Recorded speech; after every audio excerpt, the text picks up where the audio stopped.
오늘 우리에게 주시는 하나님의 말씀은 사무엘상 16장 1절로 13절까지의 말씀입니다.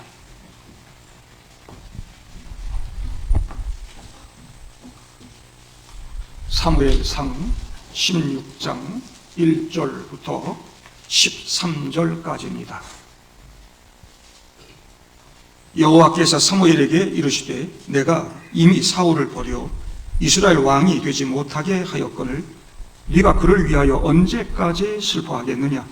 너는 뿔에 기름을 채워가지고 가라. 내가 너를 베들레헴 사람 이새에게로 보내리니 이는 내가 그의 아들 중에서 한 왕을 보았느니라 하시는지라. 사무엘이 이르되 내가 어찌 갈 수 있으리까? 사울이 들으면 나를 죽이리이다 하니 여호와께서 이르시되 너는 암송아지를 끌고 가서 말하기를 내가 여호와께 제사를 드리러 왔다 하고 이새를 제사에 청하라. 내가 네게 행할 일을 가르치리니 내가 네게 알게 하는 자에게 나를 위하여 기름을 부을지니라. 사무엘이 여호와의 말씀대로 행하여 베들레헴에 이름에 성읍 장로들이 떨며 그를 영접하여 이르되 평강을 위하여 오시나이까? 이르되 평강을 위함이니라. 내가 여호와께 제사하러 왔으니 스스로 성결하게 하고 와서 나와 함께 제사하자 하고 이새와 그의 아들들을 성결하게 하고 제사에 청하니라. 그들이 오매 사무엘이 엘리압을 보고 마음에 이르기를 여호와께서 기름 부으실 자가 과연 주님 앞에 있도다 하였더니 여호와께서 사무엘에게 이르시되 그의 용모와 키를 보지 말라. 내가 이미 그를 버렸노라. 내가 보는 것은 사람과 같이 아니하니 사람은 외모를 보거니와 나 여호와는 중심을 보느니라 하시더라. 이새가 아비나답을 불러 사무엘 앞을 지나가게 하매 사무엘이 이르되 이도 여호와께서 택하지 아니하셨느니라 하니 이새가 산마로 지나게 하매 사무엘이 이르되 이도 여호와께서 택하지 아니하셨느니라 하니라. 이새가 그의 아들 7을 다 사무엘 앞으로 지나가게 하나 사무엘이 이새에게 이르되 여호와께서 이들을 택하지 아니하셨느니라 하고 또 사무엘이 이새에게 이르되 내 아들들이 다 여기 있느냐? 이새가 이르되 아직 막내가 남았는데 그는 양을 지키나이다. 사무엘이 이새에게 이르되 사람을 보내어 그를 데려오라. 그가 여기 오기까지는 우리가 식사 자리에 앉지 아니하겠노라.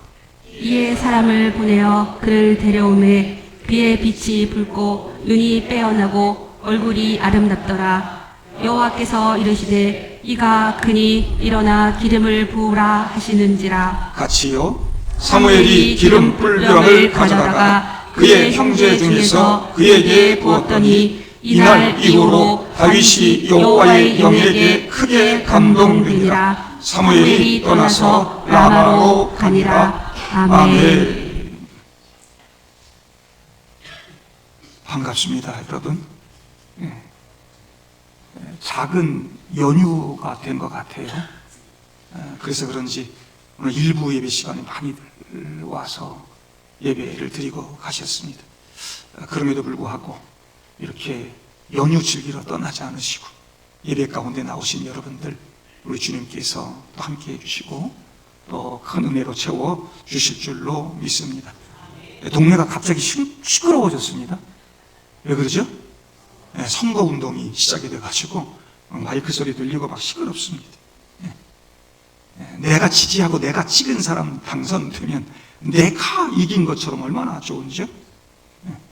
근데 내가 그렇게 마음에 들어서 뽑았는데 기대했던 것이 다 무너지고 영 엉터리 같을 때는 허탈한 마음이 들죠.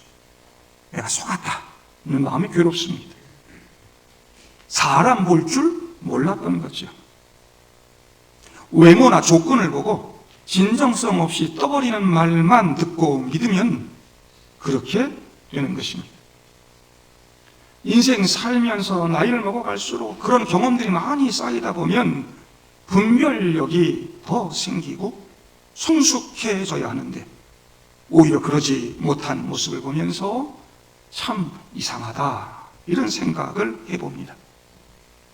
욥기서 32장 9절에도 어른이라고 지혜롭거나 노인이라고 정의를 깨닫는 것이 아니니라 말씀하시는 것을 보면 경험과 연륜이 항상 누구나 올바른 판단을 하게 하는 건 아닌 것 같습니다.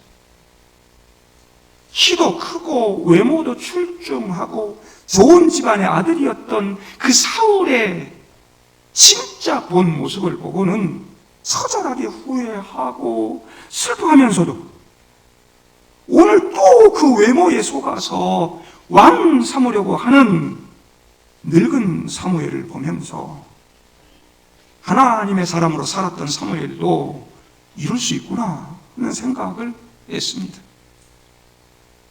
사무엘도 좋은 집안에서 일찍 제사장 교육을 받으면서 엘리트로 성장해서 좀 어려운 사람들, 힘든 사람들 그렇게 두루두루 이렇게 좀 살펴보기보다는 편협한 안목을 가지고 아집을 갖게 된 건 아닐까 이런 생각이 듭니다. 우리 동감교회 믿음의 성도들은 성경적인 가치, 예수님의 마음으로 사시는 분들 되기를 바랍니다.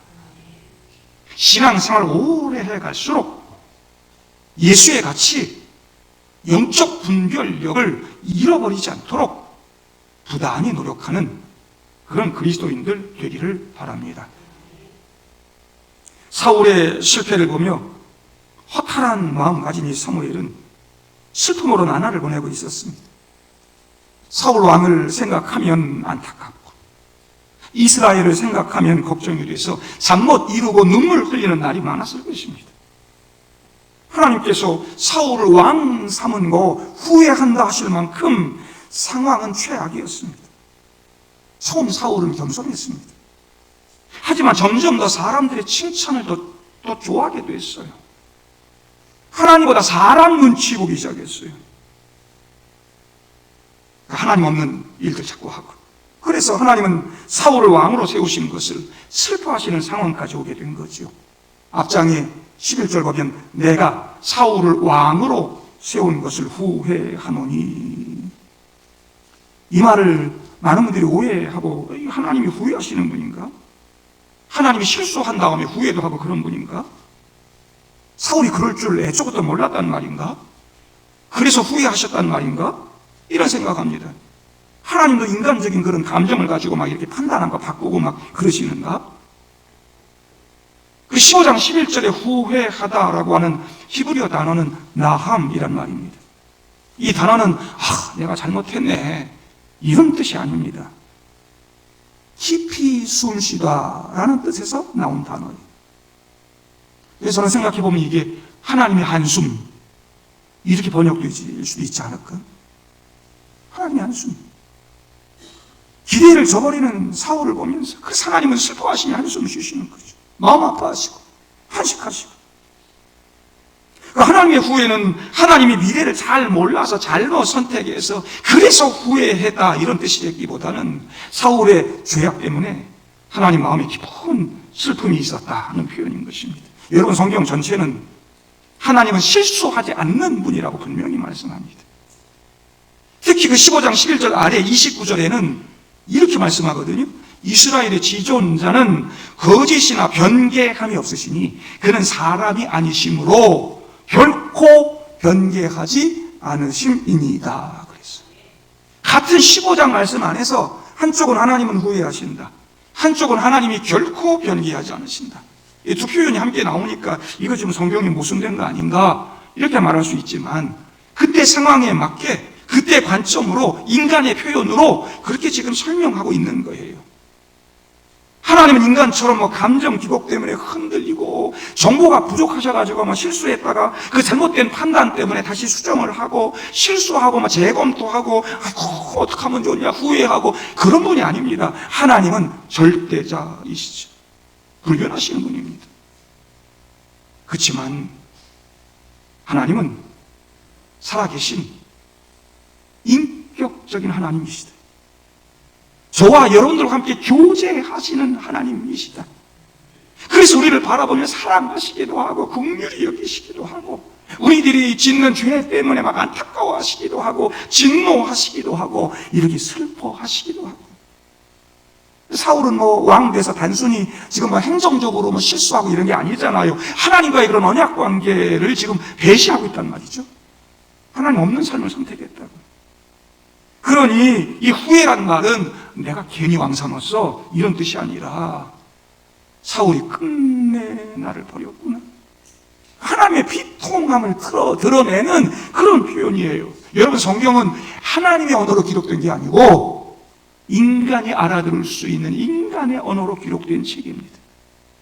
하나님의 인간과 우리들을 이 자신을 동일시하시고 인간의 마음으로 다가오시고 인간의 표현을 쓰시면서 우리와 함께 하십니다. 얼마나 슬프셨으면, 얼마나 안타까우셨으면 한 생명까지도 다 사랑하신 하나님께서 후회라는 표현을 쓰실까? 하나님을 버린 사울을 보며 하나님은 그렇게 슬프셨습니다. 그리고 그를 향한 기대, 그 관계를 내려놓으시고 그를 이제 왕위에서 내려오게 하시는 거죠. 이를 알고 슬퍼하고 있던 사무엘에게 하나님께서 말씀하셨어요. 사무엘아, 언제까지 슬퍼하고만 있겠냐? 너는 뿔에 기름을 채워가지고 가라. 내가 너를 베들레헴 사람 이새에게로 보내리니 이는 내가 그의 아들 중에서 한 왕을 보았느니라. 하나님이 새로운 왕을 준비하셨다는 거죠. 사람은 실패하면 끝이라고 생각해요. 때로는 실패를 인정하지 않아요. 우리는 그냥 실패하지 않았어, 그리고 내 선택이 옳았어, 그러면서 끝까지. 하지만 하나님은 실패 속에서도 새로운 일을 준비해서 하시는 거예요. 사울이 실패했어도 하나님의 계획은 멈추지 않았어요. 사람의 눈에는 모든 것이 끝난 것처럼 보여도 하나님의 시선은 이미 그 다음 진짜 왕을 향하고 있었습니다. 1절에 내가 한 왕을 보았느니라. 다윗 왕을 보고 있었어요. 그리고 그 다윗 왕을 넘어 하나님의 우리의 참된 왕이신 예수님까지 보고 계시는 거죠. 하나님은 이스라엘을 위해, 그리고 저와 여러분들을 위해 진짜 왕을 준비하시고 하나님 나라 역사를 만들어 가시더라. 베들레헴으로 가거라. 이세 아들 가운데 내가 택한 아이가 있다. 이 말씀을 듣고 사무엘이 두려워했습니다. 여러분, 지금 사무엘과 사울은 매우 불편한 관계에 있습니다. 사울은 사무엘에게서 2번이나 하나님의 폐위 선언을 들었습니다. 13장에서 제사장 사무엘이 와서 제사하고 전쟁 시작해야 되는데 급하다고 자기 마음대로 먼저 제사 드렸다가 사울의 왕위가 끝날 것이고 하나님 마음에 합한 새로운 사람이 백성의 지도자가 될 것이라고 하는 폐위 선언을 한번 들었고, 15장에서 하나님께서 아말렉을 완전히 진멸하라고 그러셨는데 아각 왕 살리고요, 좋은 것들 다 살려서 끌고 왔잖아요. 하나님 말씀 불순종했어요. 그 불순종으로 인해서 여호와께서 왕을 버려 왕이 되지 못하게 하시고 왕보다 나은 왕의 이웃에게 왕권을 넘기겠다고 하는 폐위 선언을 들었습니다. 그러니 사울이 사무엘의 동선에 얼마나 민감했겠어요. 벌써 사람 붙여놨을 거예요. 자기에게 폐위 선언한 그 사무엘이 대신 누군가에게 기름 부으러 갈 거 아니에요. 나 대신 다른 왕 세운다고 하는데 다른 사람 왕 세우러 기름 부으러 갈 거 아니에요. 그러니 얼마나 걱정이 됐겠어요. 예수님 낳았을 때 헤롯 왕도요, 유대인의 왕이 나신 이가 어디 있습니까? 유대인의 왕으로 나신 분 어디 있습니까? 그리고 동방박사들이 찾아왔어요. 헤롯 왕이 아무렇지도 않은 척 베들레헴에서 난다고 합니다. 거기 가보세요. 그리고 꼭 찾아보고 확인하고는 저한테 와서 알려주세요. 하나님의 음성을 듣고 동방박사들이 다른 길로 가잖아요. 자기 왕권에 위협이 되는 새로운 왕이 났다는 거예요. 얼마나 걱정이 돼요. 그러니 동방박사들의 동선에 얼마나 민감했겠어요. 근데 딴 길로 가버렸네? 나중에요, 베들레헴과 그 주변의 아이들 2살 밑으로 난 애들을 싹 다 죽인다는 거 아닙니까? 내 왕권의 도전이 될 것 같은. 여러분, 지금 사울도 아마 그러고 있었을 거예요. 저 노인네, 내가 저거 내가 가만 안 둘 거야. 내 마음에 안 들면 내가 죽여버릴 거야. 이런 마음까지도 갖고 지금 뭔 짓 하나 하고 사람 붙여놓고 있을 거라고요. 그런 상황에서 하나님의 베들레헴 이새의 아들에게 가서 기름 부라 그러니까 사무엘이 좀 두려웠어요. 사울이 나를 가만두지 않을 건데요. 사울이 나 죽일 겁니다. 그래, 그럼 너 암송아지를 끌고 가서 제사 드리러 왔다 그래라. 그리고 이새를 그 제사에 초청해라. 그때 내가 다 너에게 행할 일 가르쳐 줄게. 내가 너에게 알게 하는 자에게 기름 부어라. 그리고 하나님이 2절에 말씀하는 거예요.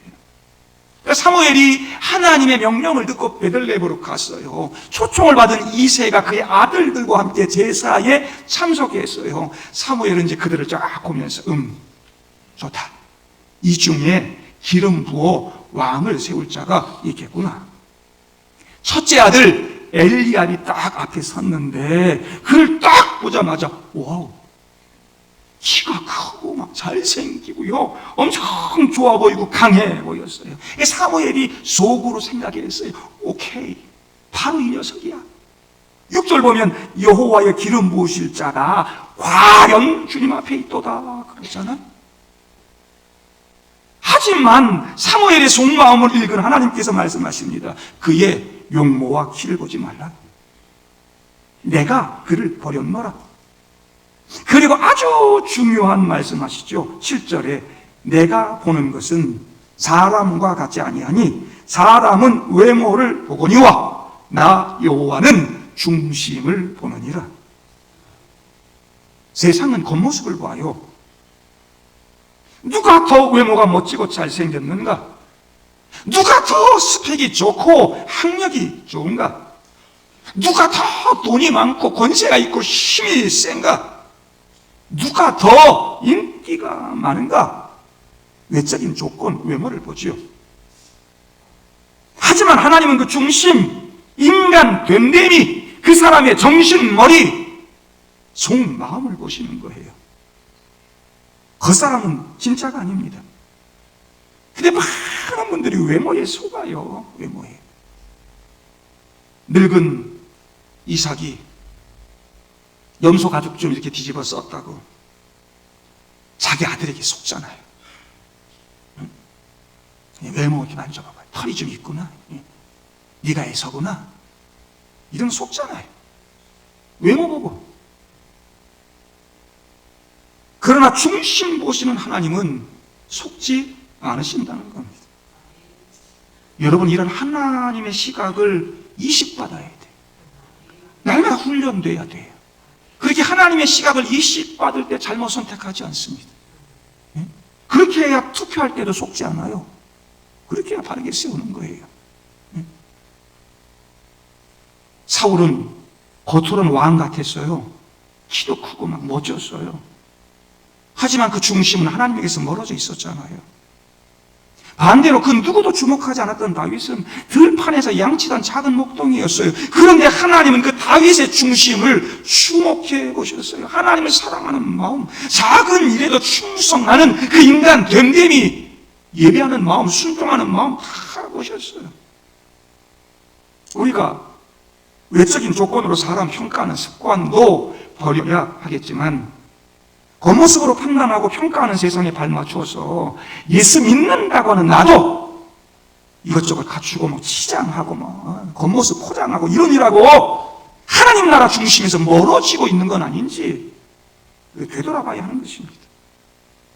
하나님 우리 중심 보신다는 거 잊지 마시기를 바랍니다. 첫째 엘리압이 그렇게 지나가고, 둘째 아비나답, 셋째 삼마, 넷째, 다섯째, 여섯째, 일곱째까지 다 지나갔어요. 근데 하지만 그들 중에 누구도 하나님이 선택하지 않으셨어요. 아니다. 사무엘이 이새에게 물었어요. 네 아들들이 다 여기 있는 거냐? 다른 아들은 없느냐? 이새가 말합니다. 막내가 하나 있긴 한데 지금 양을 치고 있습니다. 사람을 보내 그를 데리고 오라. 그가 여기 오기까지 내 밥도 안 먹고 기다릴란다. 결국 다윗을 데리고 오죠. 막내가 남았는데 양을 지키나이다. 여러분, 사실 이 말은 이런 뜻입니다. 그 아이는 별로 중요한 아이가 아닙니다. 여기 낄만한 아이가 아닙니다. 이런 뜻입니다. 왜 아버지 이새는 다윗을 아들 명단에서 제외시켰을까요? 많은 학자들이 다윗이 정실 부인의 아들이 아닌 서자 출신이었을 것이라고 봅니다. 사실상 사무엘이 아들들 모두 데리고 오라고 소집시켜 놓은 건데 그 자리에 빼놨다는 것은 다윗이 서자였을 것이다 라고 이야기하는 거죠. 당신은 양을 친다는 것이 그리 자랑스러운 직업은 아니었습니다. 거기다가 막내를 지금 양치러 보내요? 흔치 않은 일입니다. 이스라엘은 그들의 조상 아브라함 때부터 양을 치는 유목민이었으나 가나안 땅에 정착하고 농경사회로 바뀌면서 목자라는 직업이 그렇게 인정받지 못했습니다. 그때 목자는 노숙자 취급받은 거죠. 양봉하는 분들이요, 아카시아 꽃이 피면 그 꽃 따라서 이동합니다. 당시 목자들도 그렇게 이동했습니다. 건기, 우기를 지나면서 풀을 따라서 6, 7개월을 집을 떠나서 합니다. 온종일 땡볕에서 양을 돌보고 밤에는 양을 지키며 노숙하는 거죠. 얼굴이 우리들보다 20, 30년은 일찍 늙습니다. 제가 2001년도인가 이스라엘을 갔어요. 예루살렘에서 여리고로 내려가는 그 광야에 양이 쫙 있고 거기 베드인족들이 양치며 사는데요. 그 천막에 갔어요. 그 안에서 막 밥 해 먹고 막 거기서 사는데 다 그냥 그 연기에 끄실려가지고 다 지저분하고 시커멓고 그런데 부인은 셋이나 있어. 그 안에 제가 이렇게 인사를 드려서 나보다 나이가 한 30살은 훨씬 더 많이 나봐요. 이렇게 인사했어요. 그때 제가 30대잖아요? 2001년도 한 30대. 예. 그분은 한 60대 훨씬 더 되고, 이렇게. 제 나이밖에 안 됐대. 길게 외지 생활을 하다 보니까요, 이 목동들 간에 뭐 동성형제 이런 것도 있었고요. 동물들이랑 수간하는 이런 문제들도 다 있었어요. 부족과 부족, 나라와 나라들을 넘나들면서 양을 치다 보니까 권력자들의 정보원 역할도 하고 스파이 노릇했다고요. 간척질 했다고요. 오늘은 뭐 이 나라, 내일은 저 나라 이렇게 다니다 보니까 여기 가서 저 말하고 저기 가서 뭐 이 말하고 막 그랬다고요. 그래서 예수님 당시에도 목자들의 증언은 재판에서 인정받지 못했습니다.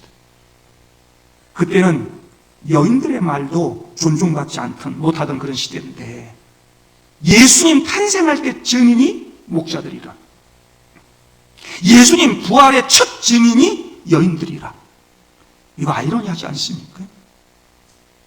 예수님은 처음부터 마지막까지 예수님의 그 출발부터 끝까지 하나님은 세상에서 신뢰하는 높은 사람 부르셔서 박사학위를 믿고 서울대 나오고 뭐 이런 사람 부르고 뭐 권력 있는 궁궐이 높은 사람 부르셔서 예수님을 알리신 것이 아니라 아무도 신뢰하지 않는 사람들을 통해서 구원의 사건, 구원의 소식을 전하게 하셨다는 거예요. 세속의 가치를 뛰어넘는 사람들, 그들이 예수님 만나고 예수님을 전하고. 그러니 외모를 보고 판단하지 말고 하나님의 관점으로 볼 수 있어야 되는 거예요. 그 속에 뭘 담고 있는가? 목자이지만 그 속에 하나님 담고 있고 예수를 담고 있는데 목자 얘기 들어야지. 박사 얘기보다, 뭐 변호사 얘기, 판검사보다. 그 속에 진짜가 있는데 하나님의 관점으로 본다는 게 믿음의 관점으로 보는 거예요. 예수 믿으면서 하나님 믿는다 그러면서도 세상 사람들과 똑같은 기준, 관점 가지고 판단하면 그게 믿음의 관점입니까? 믿음의 관점은 그 중심 보는 거예요. 하나님의 관점으로 보는 거예요. 그렇게 우리 삶을 살아내는 거예요. 당시 목자라고 하는 직업이 그러다 보니까 다윗의 불편한 이야기 다 빼고 다른 관점으로 역사를 기록한 이 뒤에 역대기서를 보면 다윗이 왕 되기 전에 양치기였다는 거 싹 뺍니다. 네? 다윗이 왕 되기 전에 양쳤다는 말 언급하지 않습니다. 그리고 다윗의 왕족, 그 후손들이 왕 될 때마다 어머니 이름이 기록된 것은 어머니 이름이 그렇게 중요하다는 것인데 다윗 어머니의 이름이 기록되지 않은 것을 보면 다윗은 아마도 서자였을 것이고 집에서 별로 인정도 하지 않았고 그래서 들로 나가 양을 치는 일이나 하게 했고 아들들이 다 모이는 자리에도 부르지 않았을 것입니다. 그러나 하나님은 아무도 주목하지 않는 그 다윗을 보고 계셨고 그의 중심을 아셨고 그를 왕의 자리로 부르셨습니다. 여러분들 다윗 그러면 위대한 성군, 위대한 왕, 막 이스라엘 국기 다윗별이고 막 엄청난 것만 생각한다고요. 근데 다윗은 그렇게 밑바닥에서 출발했어요. 서울대 출신에 뭐 박사학위 받고 뭐 권력이 있고 뭐 판검사 되고 뭐 이런 사람 아니었어요. 밑바닥에서 출발해서 이스라엘 왕이 되는 거예요. 사울은 신체적 조건이 월등했으나 다윗은 키도 크지 않았고요. 사울은 유력한 집안의 아들이었으나 다윗은 그렇게 밑바닥 삶을 살던 사람이었어요. 형들한테도 무시당했다고. 여러분 뒤에 다윗이 이 블레셋 막 군대 쳐들어오고 막 골리앗이 막 쳐들어오고 그럴 때 그 이야기를 읽어보면 다윗 형들에게 얼마나 무시당하는지 몰라. 엘리압이 말이죠. 예? 사무엘은 엘리압 보고 뿅 갔는데 사무엘은 하나님이 이미 그런 인물이라는 거 알고 있었지. 예? 동생 좀 사랑으로 좀 아껴주고 그러지. 무시하고 막. 예? 조그만 게 막 이러면서.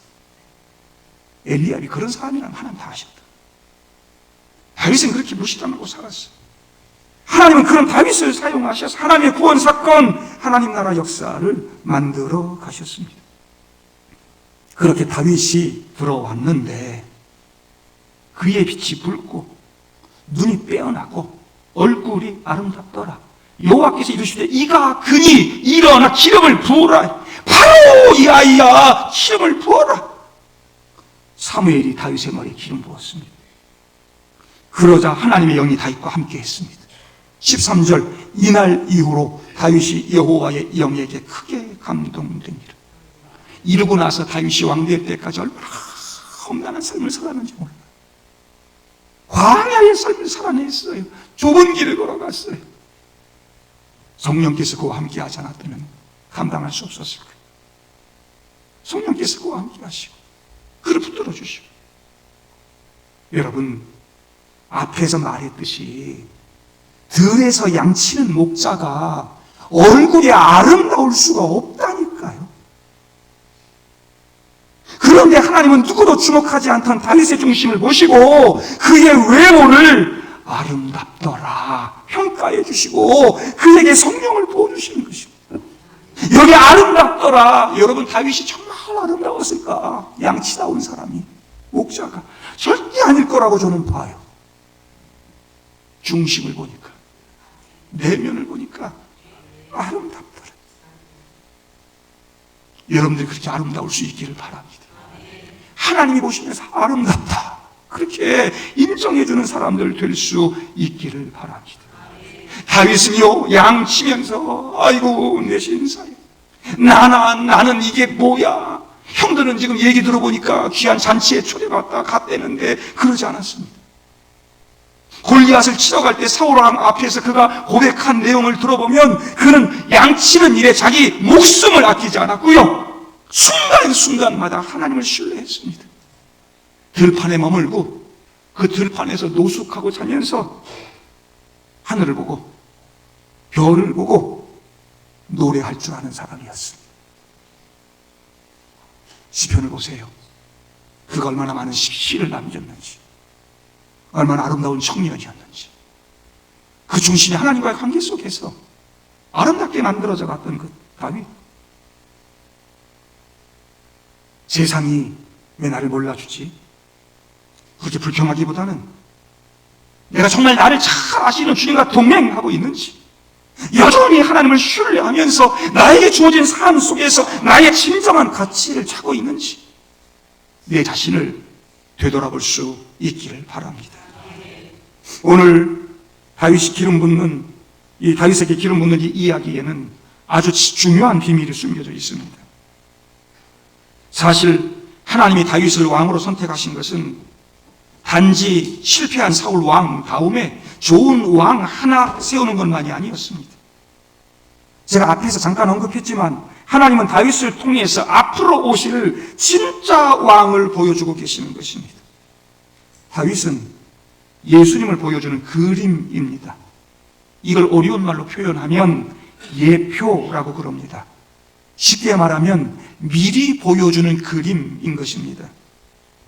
다윗은 앞으로 오실 예수님의 그림 같은 사람이었습니다. 다윗과 예수님에게 놀라운 공통점들이 있지 않습니까?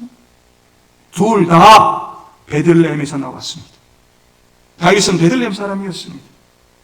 그리고 아주 오랜 후에 예수님도 다윗의 후손으로 베들레헴에서 태어났습니다.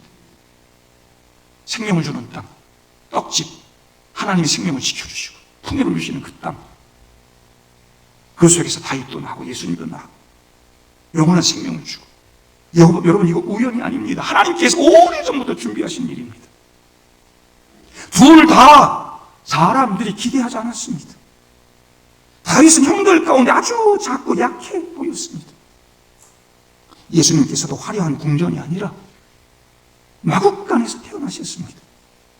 사람들은 강하고 멋진 왕을 원했을지 모르지만, 그런 메시아 고대했을지 모르지만, 하나님은 아무도 기대하지 않는 그 마국간에 겸손한 왕으로 예수님 보내셨습니다.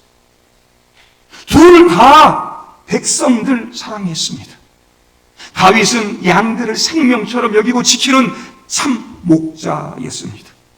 예수님께서도 저와 여러분들의 이름을 부르시면서 내 양이라고 하십니다. 나는 선한 목자라. 예수님 저와 여러분들을 위해 생명까지 다 내어 주셨습니다. 둘 다 자기 백성들 위해 싸우셨습니다. 다윗은 그 블레셋의 거장 골리앗과 싸워서 이스라엘을 구원해냈습니다. 예수님은 그 거대한 죄와 사탄과 죽음의 세력을 깨뜨리고 승리하셨습니다. 십자가 보혈, 십자가 사랑으로 우리들을 구원해 내셨습니다. 다윗에게 기름을 부으시는 하나님은 지금 큰 그림을 그리고 계시는 것입니다. 하나님은 그냥 당일치기로 일하시는 분이 아닙니다. 그냥 하루하루 적당히 일하시는 분이 아닙니다. 그러다가 잘 안 되면 후회하시고 그런 분 아닙니다. 하나님은 아주 큰 계획을 갖고 계시는 거죠. 사울 왕이 실패했어도 하나님은 이미 다윗을 준비하고 계셨어요. 역사를 만들어가고 계셨어요.